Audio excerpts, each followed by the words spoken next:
নমস্কার। বর্তমানে চায়ের আড্ডা থেকে শুরু করে খবরের কাগজ সবখানেই একটা আলোচনা তুঙ্গে, তা হলো সোনার দাম। আমরা ভাবি দাম একটু কমলে কিনবো, কিন্তু দাম যেন রকেটের গতিতে ওপরের দিকেই ছুটছে। কেন এমনটা হচ্ছে? কেন সোনার দাম সাধারণ মানুষের নাগালের বাইরে চলে যাচ্ছে? আজকের ভিডিওতে আমরা মূলত 3টা বিষয় নিয়ে খুব সহজে আলোচনা করব। তার আগে যদি ইউটিউব চ্যানেলে আপনারা নতুন হয়ে থাকেন অবশ্যই সাবস্ক্রাইব করবেন। ফেসবুক পেজ এবং ইনস্টাগ্রাম থেকে দেখে থাকলে ফলো করবেন।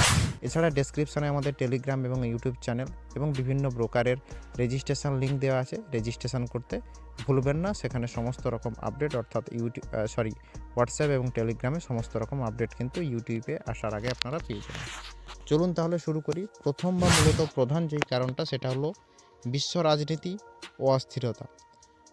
প্রধান কারণ হলো বৈশ্বিক ভূ রাজনীতি বা জিওপলিটিক্যাল টেনশন। যখন পৃথিবীতে যুদ্ধবিগ্রহ বা অস্থিরতা তৈরি হয়, যেমন রাশিয়া, ইউক্রেন, মধ্যপ্রাচ্য সংকট, তখন বিনিয়োগকারীরা ভয়ে থাকেন। শেয়ার বাজার বা কারেন্সি মার্কেট তখন টলমল হয়ে পড়ে। এই অবস্থায় সোনাকে ধরা হয় পৃথিবীর সবথেকে নিরাপদ বিনিয়োগ বা সেফ ইনভেস্টমেন্ট। সবাই যখন একসাথে সোনা কিনতে শুরু করে, স্বাভাবিকভাবে সোনার দাম কিন্তু বেড়ে যায়। দ্বিতীয় কারণ হচ্ছে মুদ্রাস্ফীতি ও ডলারের মান। দ্বিতীয় কারণটা হলো মুদ্রাস্ফীতি বা ইনফ্লেশন। জিনিসের দাম যখন বাড়ে তখন টাকার মান কমে যায়, কিন্তু সোনার মান সবসময় স্থিতিশীল থাকে।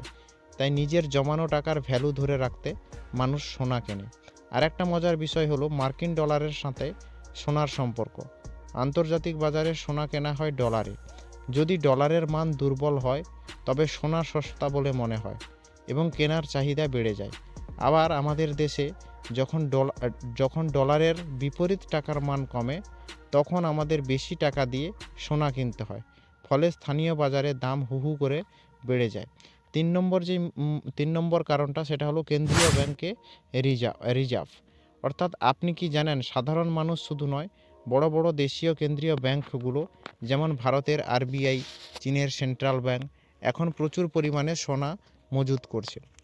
দেশগুলি তাদের বৈদেশিক মুদ্রা রিজার্ভের শক্তিশালী করতে ডলারের পাশাপাশি সোনার ওপরে ভরসা বাড়াচ্ছে। যখন কোনো দেশে টনকে টন সোনা কেনা হবে, তখন বাজারে সোনার সরবরাহ কমে যাবে এবং সোনার দাম হু হু করে কিন্তু বাড়বে। সহজ কথায়, চাহিদা বেশি কিন্তু যোগান সীমিত। খনি থেকে সোনা উত্তোলনের একটা নির্দিষ্ট সীমা আছে, তাই এর অবদান চিরকালীন। তবে মনে রাখবেন, সোনা শুধু গয়না নয়, এটি একটি দীর্ঘমেয়াদী সম্পদ। আপনার কি মনে হয়, সোনার দাম কি অদূরে ভবিষ্যতে কমবে? আপনার মতামত কমেন্টে জানাবেন। আজকের মতো এতটুকুই। দেখা হবে পরের ভিডিওতে। ধন্যবাদ। সবাই ভালো থাকবেন।